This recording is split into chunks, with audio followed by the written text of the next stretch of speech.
ओम श्री गुरुवे नमः। चैतन्यं शाश्वतं शान्तं व्योमातीतं निरञ्जनं नादबिन्दुकलातीतं तस्मै श्रीगुरुवे नमः। ओम शांति शांति शांति। प्रणाम भगवान। मांडुक्य कारिका प्रवचन तथ्य प्रकरण से स्वामी श्री अखंडानंद सरस्वती जी महाराज का दिव्य ग्रंथ, जिसमें भगवान पेज नंबर है हमारा आज 255 254 और अध्याय चल रहा है अंतर्वादियों का मत। मंत्र जो था मंत्र नंबर 25। मंत्र इस प्रकार था कि मन इति मनोविदाः बुद्धि इति च तद्विदाः चित्तम इति चित्तविदो धर्म अधर्मो च तद्विदाः। तो इसको आगे लेते हुए भगवान की स्वामी जी ने पिछले सत्संग में बोला था कि अगर मन के चाहे सब कुछ करना है तो फिर वो तो आदमी काहे को रहा, वो तो पशु हो जाएगा। इसको आगे तो मनुष्य और पशु की संस्कृति में भेद तभी हो सकता है जब मन पर नियंत्रण होवे।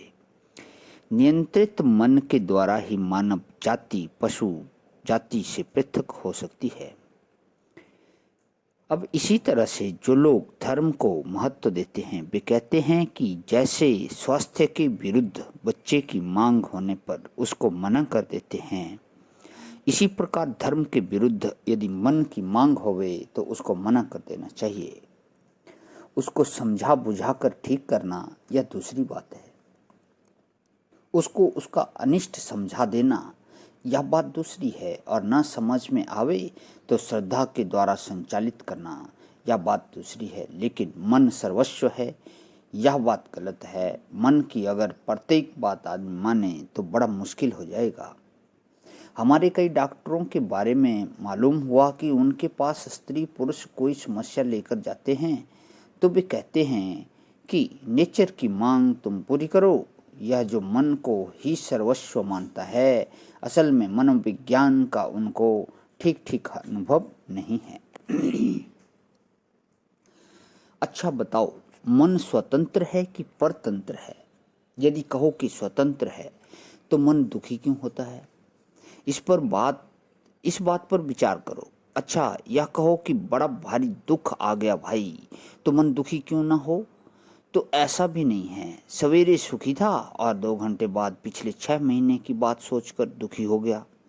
सवेरे तो बेटा बेटी का ब्याह था, सो खूब हंस रहा था, फिर पत्नी के मरने की याद आ गई तो रोने लग गया। अब मन यदि स्वतंत्र है तो वह क्लेश को क्यों स्वीकार करता है? आदमी अपने आप शोक मोह राग द्वेष और दुख की ओर क्यों जाता है? बोले कि नहीं भाई, मन को तो जाना पड़ता है। तब फिर मन की परतंत्र है, तब फिर मन भी परतंत्र है। परतंत्र है तो घड़े की तरह है, अनात्मा है, औजार है। जैसे दिए को हाथ में लेकर हम किसी चीज को देखते हैं, वैसे मन को भी हाथ में लेकर किसी चीज को देखते हैं।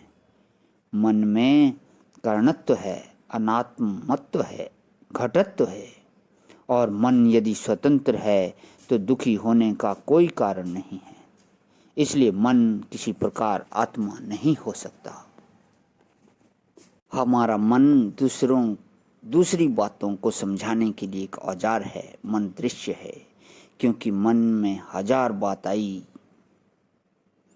आप ऐसे समझो कि जैसे हमारा हाथ है तो मिट्टी पानी आग हवा इसमें है।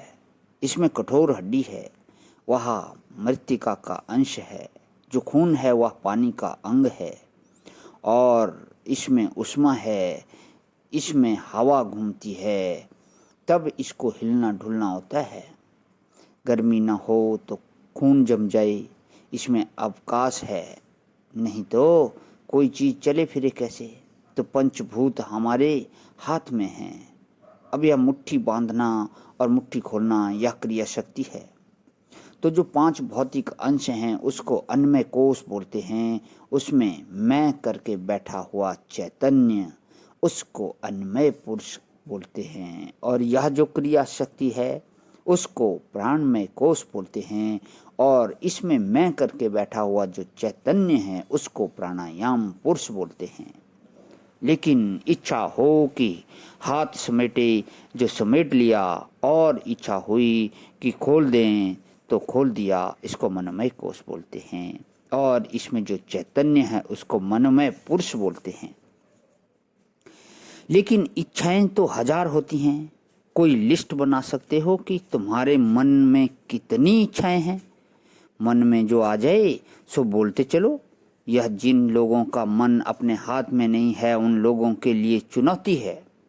भला क्या कि अगर तुम घंटे भर तक अपने मन में आती हुई सभी बातों को बोलना शुरू कर दो, जो आवे सो बोल दो, तो देखो माँ तो मारेगी भला, और भाई दुश्मन हो जाएगा, मित्र बिगड़ जाएगा, पति पत्नी में तलाक हो जाएगा। इसका मतलब है कि मन पागल है।